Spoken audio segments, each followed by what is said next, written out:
민수기 6장 24절인가요? 거기에 보면은 우리 하나님은 복 주시기를 원하신다라고 이렇게 증거를 하고 있어요.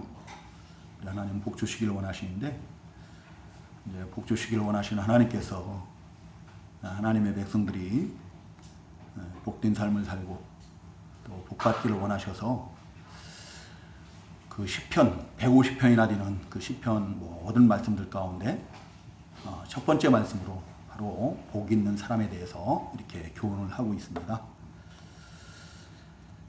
저도 새해를 맞이해서 우리 성도님들이 올 한 해 동안 우리 하나님의 뜻대로 복된 삶을 사시고 또 하나님이 주시는 그 복을 받기를 원하는 그런 마음으로 오늘 이 본문 말씀을 가지고 우리가 함께 증거받고 은혜를 나누려고 합니다. 제가 이 말씀은 우리 교회에서도 언젠가 이렇게 증거를 받은 적이 있었고요. 또 우리 가족들, 우리 어머님부터 이제 우리 조카의 아들인 그 손주까지 다 모인 자리에서 우리 성도님들보다 숫자가 더 많죠. 다 모이는 그 가족들이 다 모인 가운데서 함께 증거받고 은혜를 나눴던 그런 말씀입니다.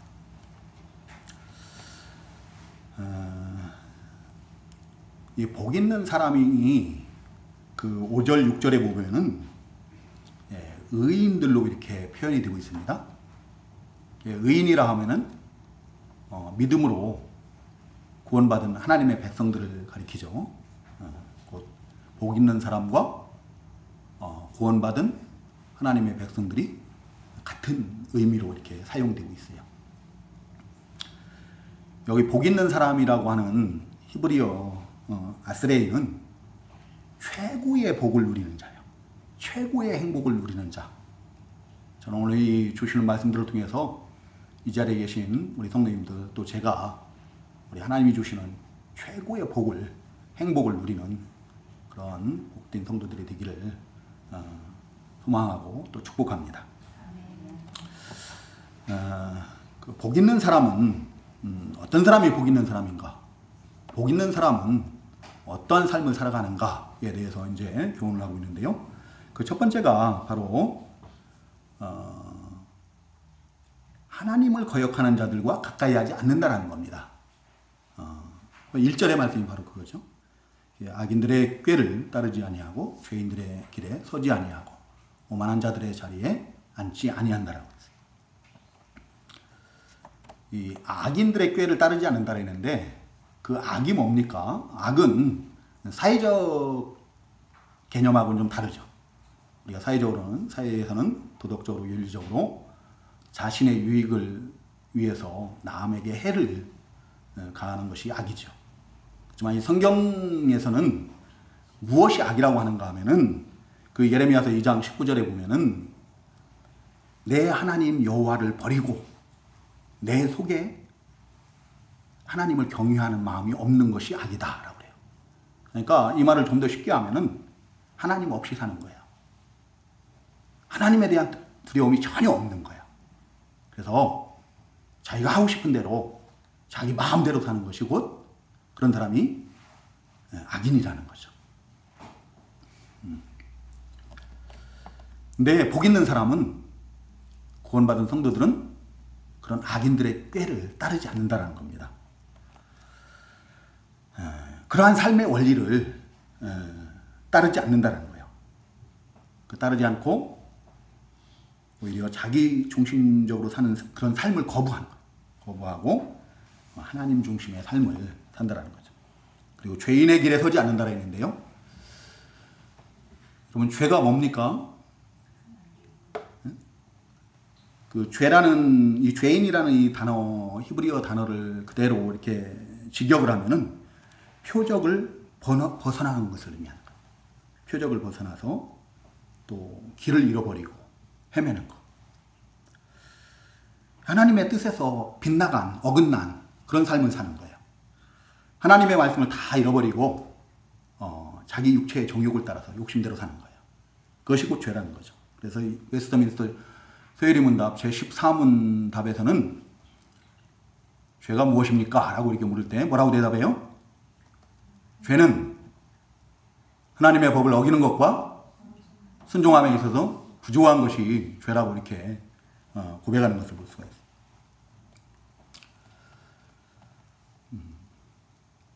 하나님의 말씀을 떠나서 하나님의 뜻과 어긋난, 말씀과 어긋난 그런 삶을 사는 거예요. 자기 육체의 정욕을 따라서 사는 것이 곧 죄다. 그런 사람이 죄인이다라는 거죠. 그 죄인의 길에 서지 않는다는 겁니다. 복 있는 사람은, 구원받은 성도는. 그 길에 서지 않는다는 건 참여하지 않는다는 거예요. 하나님의 말씀을 거역하며 어긋난 길로 가는 그런 사람들과 함께 같은 길을 가지 않는다는 거죠. 또 오만한 자의 자리에 앉지 않는다라 했습니다. 오만한 자, 어떤 사람을 가리키는가? 조롱하는 자, 경멸하는 자, 비웃는 자예요. 이 히브리어 언어 패침이라는 단어를 그대로 직역을 하면은 경멸하는 자, 조롱하는 자, 비웃는 자. 하나님을 경멸하는 겁니다. 하나님의 말씀을 비웃고 조롱하는 거예요. 하나님이 어디 있느냐? 한번 보여줘봐. 천국이 어디 있느냐? 그렇죠? 하나님이 자기에 대해서 알지 못한다라고 하는 거죠. 하나님의 징벌이 자기에게는 미치지 않는다라고 생각하는 사람들이.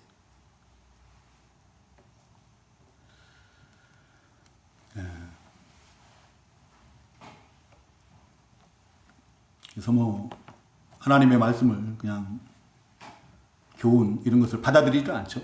받아들이지를 않고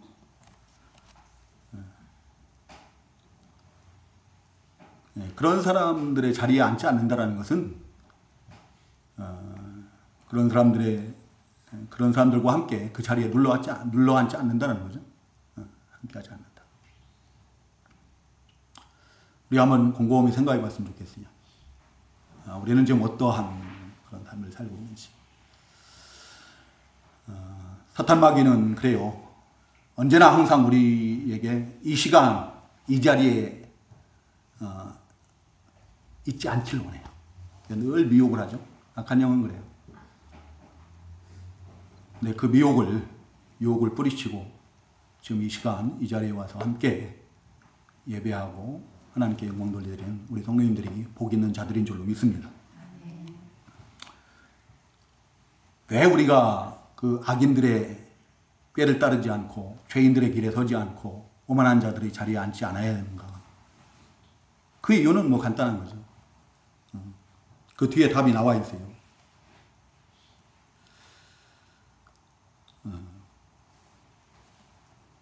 그 악인들은, 그런 사람들은 심판의 때에 견디지 못한다는 겁니다. 하나님께서 그들의 길은 인정하지 않는다는 거예요. 망한다는 겁니다. 멸망한다는 거예요. 그들의 길을 따르고 그들의 꾀를 따르고 또 그들과 같이 한자리에 앉아 있으면은 마침내 심판의 때에 같은 심판을 받고 멸망을 받을 수밖에 없다는, 망할 수밖에 없다는 거예요. 그렇기 때문에 우리는 의인들, 복 있는 사람들, 구원받은 성도들은 악인들의 꾀를 따르지 않고 죄인들의 길에 서지 않고 또 오만한 자들의 자리에 앉지 않는 것. 적극적으로는 2절에서 증거하는 것처럼 복 있는 사람들은 어떻게 합니까? 오직 여호와의 율법을 즐거워하여 그의 율법을 주야로 묵상하는도다 그랬어요. 율법은 단순하게 우리가 모세의 오경만을 가리키는 건 아니다. 오늘날 성경이 다 완성된 이 시대, 이 신약 시대에는 성경에 기록된 모든 하나님의 말씀들을 가리켜요. 복 있는 사람들은 하나님의 말씀들을 즐거워한다는 겁니다. 네, 세상에도 우리를 즐겁게 하는 것이 많이 있죠. 육신적으로 쾌락을 즐기하는 그런 우리를 즐겁게 하는 것들이 많은데 그런 것들을 즐거워하는 것이 아니라 복이 있는 사람들은 오직 여호와 하나님의 말씀을 즐거워한다라는 거예요. 우리 성도님들 한번 잠깐 양심에 손을 얹고 나는 지금 하나님의 말씀을 즐거워하고 있는가? 하나님의 말씀을 즐거워하십니까? 오늘 이 시간을 통해서 이 자리에 계신 모든 성도님들 하나님의 말씀을 즐거워하는 그런 복된 성도님들이 되시기를 주님으로 축복합니다. 복 있는 사람들이, 구원의 복을 받은 사람들이, 의로운 자들이 왜 하나님의 말씀을 즐거워하는가? 어떻게 즐거워할 수 있는가? 즐거워할 수 있는 이유가 뭐예요? 우리 성도님들 성경 읽어보셨어요? 읽어보시죠? 성경 읽어보면 어때요? 즐거워해야 돼요. 근데 그렇지 못할 때도 있죠. 이해가 안 가고 그럴 때도 있을 거예요. 구원받은 사람들은, 구원받은 성도들은 왜 그 하나님의 말씀이 즐거운가? 즐거운 이유가 성령 하나님께서 하나님의 말씀으로 우리를 거듭나게 하셨기 때문이에요. 허물과 죄로 죽었던 우리 영혼이 어떻게 살아났어요? 베드로전서 1장 23절에 보면은 너희가 거듭난 것은 썩어질 씨로 된 것이 아니라 썩지 아니할 씨로 된 것이니 곧 살아있고 항상 있는 하나님의 말씀으로 되었더라고요. 하나님의 말씀으로 허물과 죄로 죽었던 영혼이 거듭났기 때문에 하나님의 말씀이 구원받은 성도들에게는요, 복 있는 사람들에게는 물 만난 것 같아요. 물고기가 물을 만난 것과 똑같아요. 물고기가 어디서 가장 자유롭습니까? 물고기가 어디서 가장 행복하고 즐거워요? 물고기를 우리 여기다 갖다 놓으면 행복하고 즐거워해요? 물을 만났을 때예요. 물속에 있을 때입니다. 성도들도 마찬가지예요. 구원받은 성도들도, 성령으로 거듭난 자들도 하나님의 말씀의 세계 속에가 가장 기쁘고 즐거운 거예요. 하나님의 말씀이, 그 말씀을 들으면, 그 말씀을 읽으면은, 그 말씀을 순종하면은 내 안에 기쁨이 충만해요. 즐거워요. 그 말씀이 영의 양식이 되어서 내 영혼을 살리고 내 믿음이 자라나게 하고 내게 위로가 되고 힘이 되고 그런 거예요. 거듭나지 않은 사람은 하나님의 말씀이 즐거울 수가 없어요. 아무리 많이 배운 사람도 서울대학교 올라오고 박사학위를 갖고 있어도 거듭나지 않은 사람은 하나님의 말씀을 이해할 수가 없습니다. 알 수가 없어요. 고린도전서 2장에 보면은 그런 내용들이 쭉 나와요. 이 영적인 영의 일은 우리 사람들의 지식이나 지혜로는 알 수가 없더라고요. 육신의 지혜로는 알 수가 없어요. 오직 하나님의 영으로만 그것을 알 수가 있더라고요.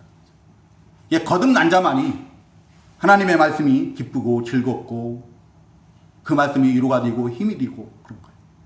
그 말씀들을 통해서 우리가 하나님을 알게 돼요. 하나님이 어떠한 분인지, 그 하나님 앞에 나는 어떠한 존재인지를 깨닫게 돼요.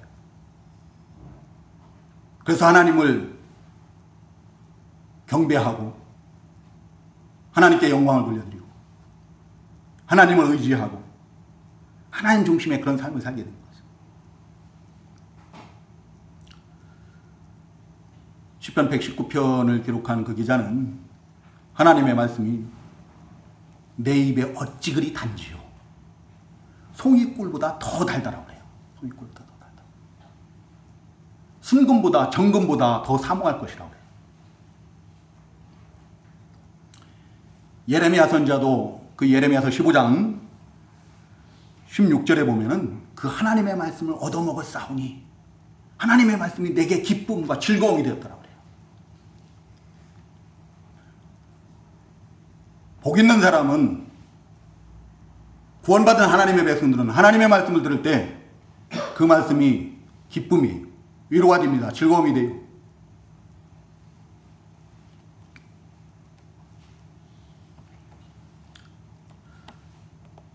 그리고 그 들은 말씀을, 읽은 말씀을 어떻게 해요? 기쁘고 그 말씀 안 놓치려고 하는 거예요. 그래서 어떡합니까? 늘 주야로 묵상한다는 겁니다. 그 말씀을 잊지 않고 그 말씀을 내 마음판에 새기고 내 삶에 적용시키기 위해서 늘 작은 소리로 읊조리면서 기도하는 거예요. 묵상한다라는 이 말로 번역된 히브리어 하가라는 단어는 깊이 생각하다, 또 읊조리다, 중얼거리다, 직역하면 그래요. 그 하나님의 말씀을 잊지 않기 위해서 어떻게 해요? 깊이 생각하는 거예요. 그걸 중얼중얼 하면서 읊조리는 거예요. 그 말씀을 잊지 않기 위해서 그 말씀을 붙들고 기도하는 거예요. 깊이 생각하면서 기도하는 거예요.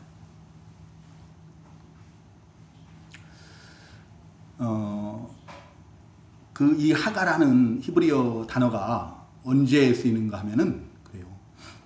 그 집에서 키우는 개나 고양이 이런 것들에게 주인이 뼈를 주잖아요. 뭐 살점이 조금 붙은 그 뼈다귀를 던져주면은 그 개가 얼른 그걸 덥석 물고 자기 집으로 들어가가지고 어떻게 해요? 그거를 막 뼈를 붙들고 핥으면서 그 뜯으면서 내는 소리. 그러는 속에서 고양이 같은 것들이 그렇죠. 먹이를 주면 좋아가지고 그 먹이를 먹으면서 그런. 이 묵상이라는 단어가 그거예요. 하나님의 말씀을 듣고 그 말씀이 좋아가지고 그 말씀이 즐거워서 그걸 잃어버리지 않으려고 중얼중얼 읊조리는 거예요.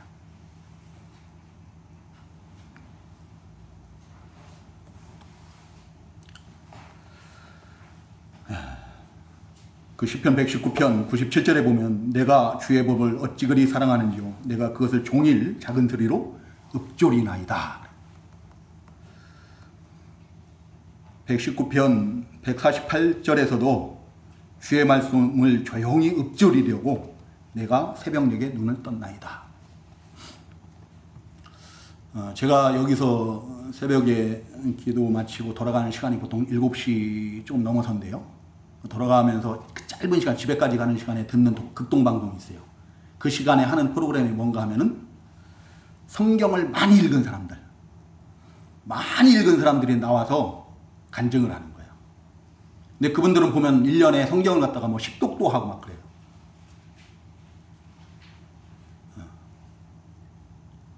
어떤 군산인가 어디 사실 권사님 한 분은 깔깔권사님이라고 그래요. 깔깔권사님. 별명이 깔깔권사님이래요.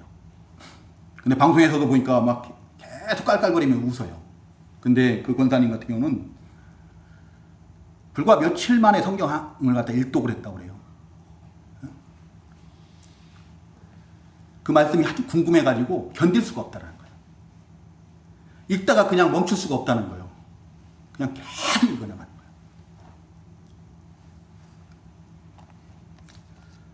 우리가 하나님의 말씀의 맛을 본 사람들은요, 하나님의 말씀이 즐거워요. 그 말씀을 놓을 수가 없습니다.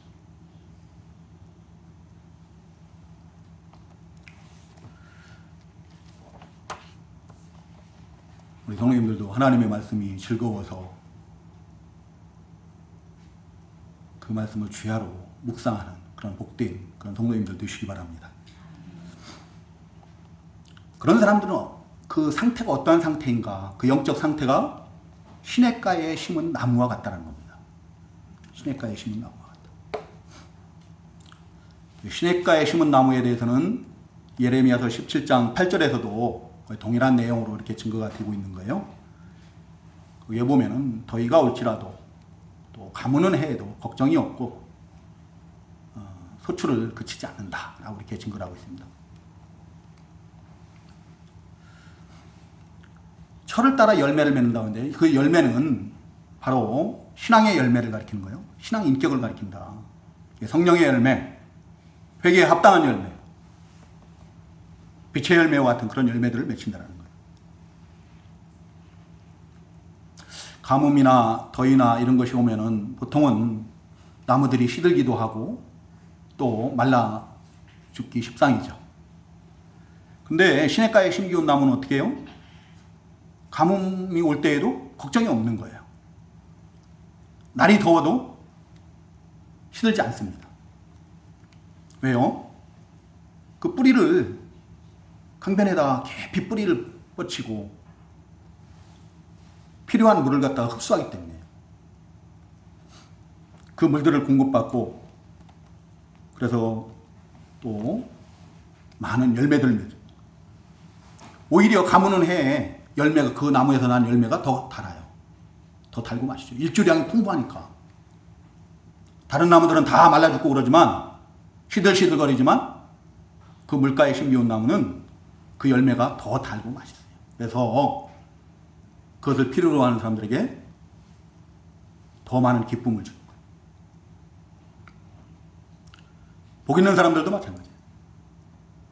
하나님의 말씀을 즐거워하고 주야로 그 말씀을 묵상하는 자들, 그런 사람들은 더위나 또 가뭄과 같은 그런 환난의 때에 하나님께서 어떻게 하십니까? 내 안에 계신 성령님께서 역사하시는 거예요. 감동 주시는 겁니다. 힘을 주시는 거예요. 그 말씀으로 위로하시고 힘 주시고 그 가뭄과 같은 또 더위와 같은 그런 환난들을 이길 수 있는, 견뎌낼 수 있는 그런 힘을 주셔요. 위로를 주셔요. 그때 하나님을 더 가까이 할 수 있는 그런 감동을 주시는 거예요. 하나님을 찾게 하는 겁니다. 하나님을 의지하게 하는 거예요. 그래, 하나님과 더 가까워지고 하나님과 화평을 이루고 하나님이 주신 위로와 기쁨과 평강과 이런 것들이 가득하게 되는 거예요.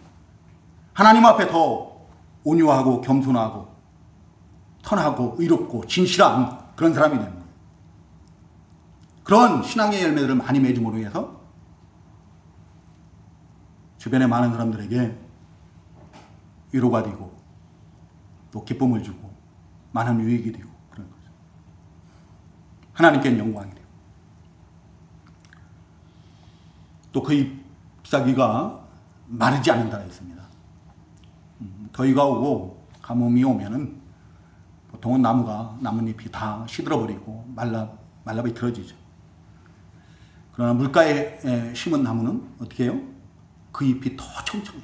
더 푸르고 더 우거지고 더 빛나죠. 그냥 더 푸르고 더 빛나고 그래서 많은 사람들이 어떻게 해요? 새도 마찬가지고 짐승들도 마찬가지고 그 나무 밑으로 모여듭니다. 그리고 그 많은 사람들에게 시원한 기쁨을 준 거예요. 휴식을 누릴 수 있게 하고 그런 거죠. 유익이 되고 그런 거죠. 복 있는 사람들도 마찬가지예요. 복 있는 사람들도 이런 환난의 때에 성령께서 역사하시고 감동 주시고 감화하셔서 믿음이 약해지는 게 아니라 오히려 그 안에 믿음의 역사와 사랑의 수고와 우리 주 예수 그리스도에 대한 소망의 인내가 더 충만해요. 여러분들 데살로니가서 1장에 나오는 말씀 아니에요? 그렇죠? 데살로니가 교회가 그때 뭐 환란이 없었습니까? 환란이 엄청나게 많았잖아요. 초대교회는 뭐 예수 믿는다는 건 자기 목숨을 내놓고 믿는 거예요. 그런 환란의 시대인데도 그들에게 믿음의 역사와 사랑의 수고와 우리 주 예수 그리스도에 대한 소망의 인내가 충만했다라고 해요. 환란의 때에 넘어지는 사람들은 그걸 이기지 못하는 사람들은 글쎄요. 실족하는 사람들은 의인이 아니죠. 의인은 7번 넘어져도 어떻게 해요? 7번 넘어져도 다시 일어나요. 하나님께서 이렇게 세웁니다. 근데 악인들은 어떻게 해요? 그 재앙으로 인해서 그게 재앙이에요. 환란을 만나면 그 재앙이 돼서 그냥 넘어지고 말아요. 아주 망하고 만다고 해서.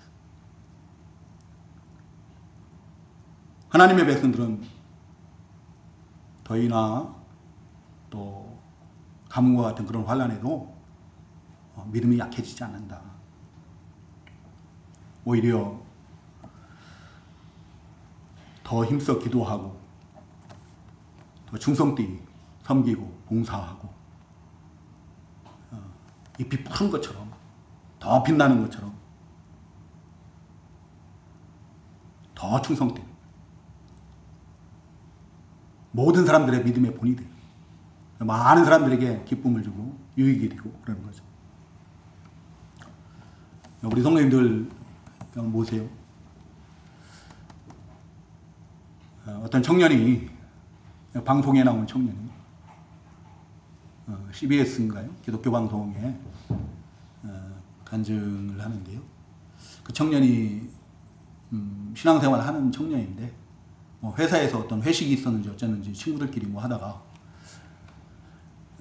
밤에 실족을 했어요. 술 먹고 어디 가서 이렇게 바람 쐬러 나갔다가 실족을 해서 떨어집니다. 높은 데서. 그래가지고 깨보니까 목 아래로는 다 전신마비야. 근데 오는 사람들마다 이제 교회에서 올 거 아니에요. 목사님이 오고 또 성도님들이 오고 이제 와서 위로를 해주는 거예요. 기도해주고 하는데 다시 일어날 것이다 라고 위로를 하고 기도해주고 그러는 거죠. 근데 그 사람은 그게 그대로 믿어지더라는 거예요. 자기가 일어날 수 있다. 이름이 박위예요. 박위. 외자 이름이요. 위. 근데 그렇게 병상에 누워가지고 자기가 재활훈련을 하려고 막 애쓰고 힘쓰고 그러는데 자기 친구가 국가대표 상비군 펜싱 선수였다고 했나요? 그런 친구가 있었대요. 근데 그 친구는 또 무슨 병에 걸려가지고 뇌가 완전히 마비돼 버린 거예요. 식물인간이 돼버린 거예요. 근데 그 어머니가 와가지고 전신마비가 된 자기 보고 내 아들이 너만 같아도 참 너무 감사하겠다라고 하더래요. 근데 그 말을 듣는 순간에 너무 위로가 되고 자기는 행복한 사람이구나. 믿음의 사람들은요, 구원받은 성도들은 어떠한 경험에도 낙심하지 않습니다. 실족하지 않습니다. 하나님께서 다시 이렇게 세우는 거예요. 그 전신마비가 된 그 박이라는 젊은 그 청년이 웬만하면 다 실족하죠. 시험 들고 실족하고 낙심하고 그럴 거예요. 근데 실족하지 않고 지금은 건강이 회복된 것 같아요. 방송에 나와서 얘기하는 거 보니까. 그게 복 있는 사람이에요. 그게 구원받은 성도예요.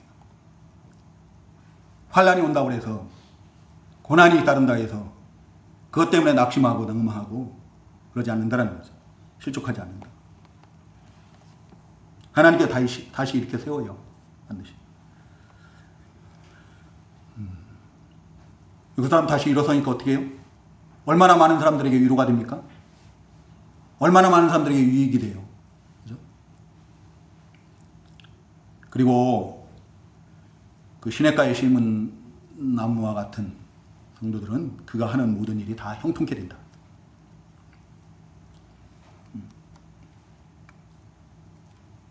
그 사람들이 형통케 되는 이유가 뭡니까? 짧게 해야 될 것 같아요. 시간이 없어서.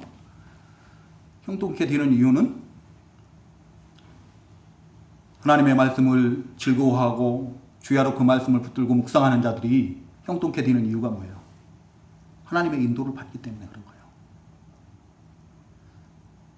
여러분, 성령 하나님께서 우리를 뭘로 인도하신다고요? 하나님의 말씀으로 우리를 인도하셔요. 그래서 시편 119편 105절에서는 주의 말씀은 내 발의 등이요 내 길의 빛이니이다 그런 거예요. 하나님의 말씀으로 인도하는 거예요. 다른 걸로 인도하지 않습니다. 여러분, 혹시 우리 성도님들이 꿈에서 하나님을 보고 천사를 보고 그랬다고 할지라도, 예수님을 봤다고 할지라도 그것이 하나님의 말씀과 어긋나면은 그건 성령의 역사 아니에요. 저도 엊그저께 꿈에서 천사를 보고 예수님을 보고 했어요. 너무 좋아가지고 앞마당에 뛰어내려가가지고 춤추고 찬양하고 그러다가 깼어요.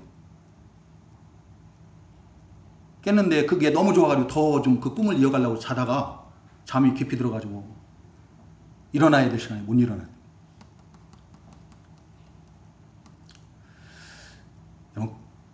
꿈에서 예수님을 봤다고 해도, 꿈에서 천사를 봤다 할지라도 그게 하나님의 말씀과 어긋나면은 그건 성령의 역사가 아니다.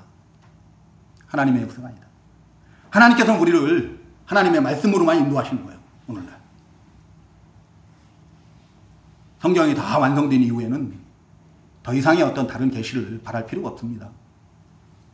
하나님의 말씀으로 우리를 인도하신 거예요. 그래서 우리가 하나님의 말씀을 그대로 믿고 따르기만 하면은 형통케 된다는 거예요. 실패가 없다. 근데 여기에서 형통함을 우리가 육신적인 형통함, 그 세상적인 어떤 형통으로만 생각하면 안 돼요. 신앙적인 형통이에요. 영적인 형통을 의미하는 거예요. 만약에 이 말씀이 세상적, 육신적 형통함만을 의미한다고 하면은 그럼 예수님은 형통하신 분이 아닌가요? 바울 사도는 형통한 분이 아니에요? 우리가 잘 아는 손양원 목사님, 주기철 목사님 그러면 형통한 분 아닙니까? 가장 가까이 한경직 목사님은 떠날 때 자기 집안 칸이 없었어요. 자기 자손들에게 물려줄 집안 채 없이 그렇게 떠나셨어요. 그러면 한경직 목사님은 하나도 형통하지 못한 분이었어요? 세상적으로 보면, 육신적으로 보면 그 시편 73편에서 증거하는 것처럼 아삽의 시에 보면은 믿지 않는 자들이, 악인들이 더 형통할 때가 많아요. 여기서 형통한다는 건 우리가 하나님의 말씀을 그대로 믿고 따르면 하나님의 인도함을 받기 때문에 그 신명기 28장 11절에 14절에서 증거하는 것처럼 이 보편적인 어떤 그런 세상 가운데서도 어떤 복을 받게 되는 거예요. 그렇지만 여기서 말하는 형통함은 그러한 형통함보다 영적인 형통함. 우리 주님은 세상에서는 가장 참혹하게 죽임당하셨어요. 바울 사도 목배임을 당했습니다. 베드로 사도 거꾸로 십자가에 못 박혀 죽었어요. 요한 사도 기름에 튀겼다고 그래요. 그런데도 죽이지 못하니까 반모섬에 유배를 시켰다고 했어요.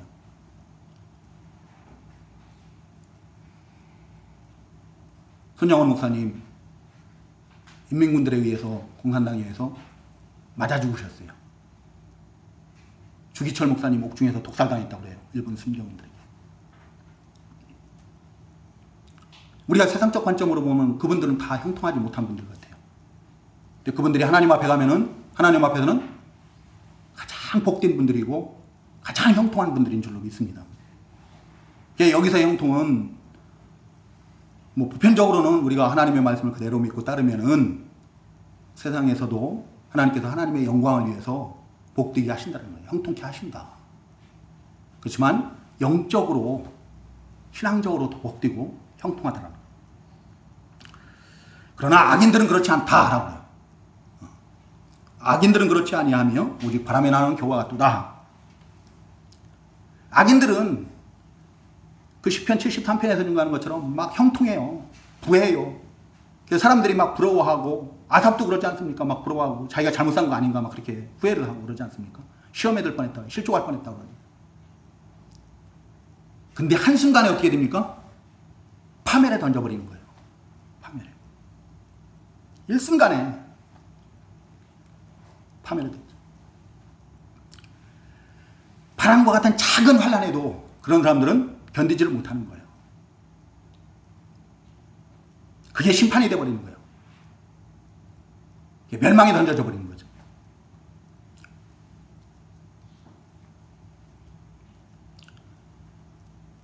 작은 환란에, 바람과 같은 그런 것에 쉽게 그냥 날아가는 겨와 같이 사라져버리는 사람들, 넘어지는 사람들, 실족하는 사람들은 의인의 모임에 들지 못한다. 의인의 모임이 어디예요? 궁극적으로 하나님의 나라예요. 하나님의 나라에 들어가지 못한다는 겁니다. 교회도 마찬가지예요. 교회도.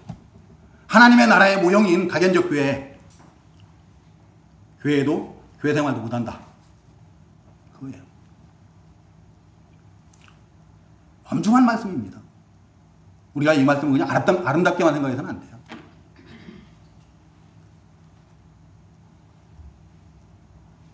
조금만 환란이 있으면 어떻게 해요?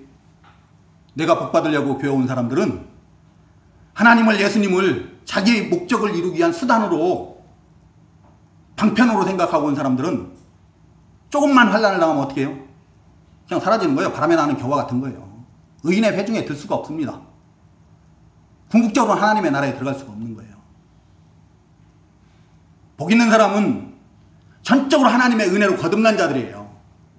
내 의지로, 내 노력으로, 내 수고로 신앙생활 교회 나오는 자들이 아니고 하나님의 은혜로, 성령의 감화감동 역사하심으로 내가 하나님 앞에 죄인됨이 깨달아지고 예수 그리스도가 믿어지는 자들, 그런 자들만이 신앙생활을 할 수 있다는 겁니다.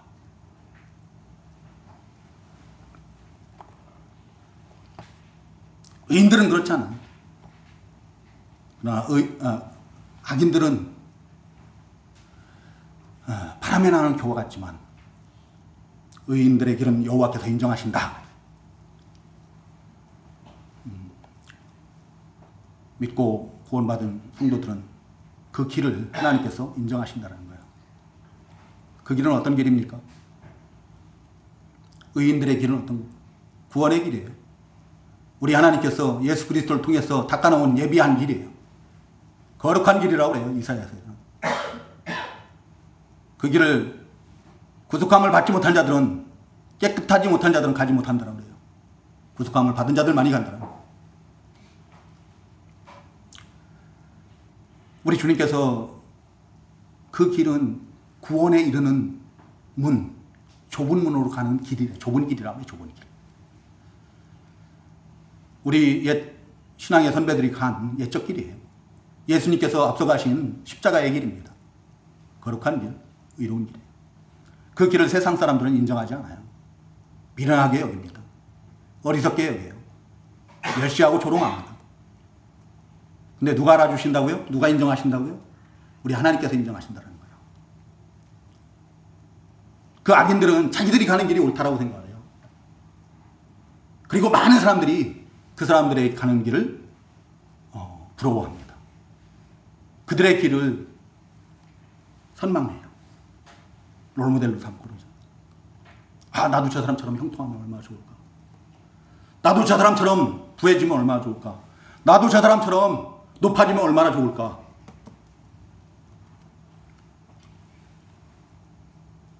부러움의 대상, 선망의 대상이죠. 네, 그들의 길은 망하리로다. 하나님께서 인정하지 않으시나요? 우리 주님 앞에 서는 날 주님께서는 불법을 행하는 자들아, 내가 너희를 도무지 알지 못하니 내게서 떠나라 라고 말씀하시는 거예요. 어긋난 길, 그 길은 멸망의 길입니다. 시간이 다 됐는데요. 우리 성도님들 한번 우리가 이제 새해 첫 주님의 날 맞이해서 우리가 이 말씀을 통해서 우리를 한번 돌아봤으면 좋겠어요. 내가 지금 가고 있는 길이 어떠한 길인가? 나는 어떤 길을 가고 있습니까? 내가 가는 이 길을 지금 하나님께서 기뻐하시고 인정하시는 길인지 지금 그 길을 다 가고 계시는 줄로 믿습니다.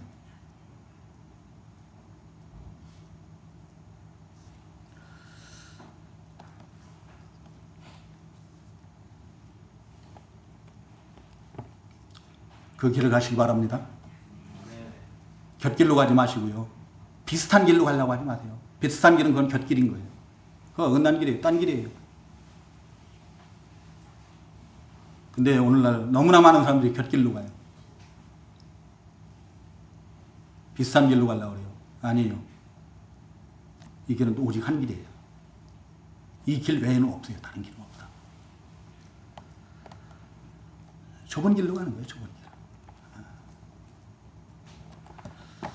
그 길만을 하나님께서 인정하신 줄로 믿습니다. 그 길을 가는 사람들이 복 있는 사람이에요. 복 있는 사람들은 우리가 이 세상 가운데 사는 동안에 악인들의 꾀를 따르지 않고 죄인들의 길에 서지 않고 오만한 자들의 자리에 앉지 않고 오직 여호와의 율법을 즐거워해서 그 율법을 주야로 묵상하는 자. 기본이에요. 기본. 새해 첫 주일인데 우리 성도님들 이 말씀을 통해서 좀 복된 길을 형통한 길을 가기를 소망하고 또 결단하고 그래서 올 한 해 참 하나님께서 기뻐하시는 복된 삶을 사는 우리 성도님들 되시기를 주님의 이름으로 축복합니다. 기도하겠습니다.